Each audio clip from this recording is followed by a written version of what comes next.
আজকে আমি কাস্টার্ড তৈরি করব। এখানে আমি সব কিছু নিয়ে নিয়েছি।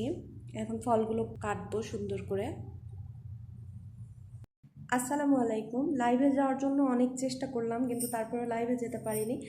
জানি না কি প্রবলেম হয়েছে, ওই জন্য আমি এখন ভিডিও করে নিচ্ছি, আপনাদের সাথে শেয়ার করব।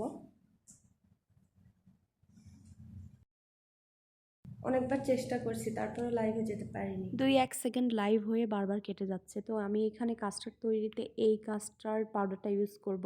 তারপর আমি আলমারায়ের এই দুধ ইউজ, আলমারায় অনেক ভালো একটা ব্র্যান্ড। এখানে আমি কয়েক রকম ফল নিয়েছি, আর সাথে বাদামও ছিল, এগুলো আমি ব্যবহার করব। ফার্স্টে আমাদেরকে দুধটা জাল দিয়ে নিতে হবে। জাল দেওয়ার পর ঘন হয়ে আসলে, যখন বলক উঠবে, তখন আমরা চিনি দিয়ে দিব। চিনি দিয়ে নাড়তে থাকবো।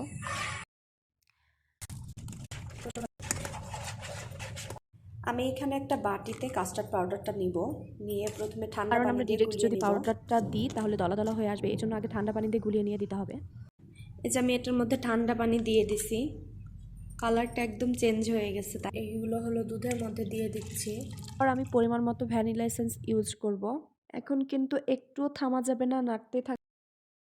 এটা কিন্তু না নাড়লে দলা দলা হয়ে আসবে, এই জন্য এটা আমাদেরকে নাড়তে হবে। আর এই যে কত ঘন হয়ে এসেছে জিনিসটা। এরপর আমি অনেক ব্যস্ত হয়ে গিয়েছিলাম, ভালোভাবে আমি ভিডিও করতে পারিনি, কারণ বাসায় গেস্ট আসছিল।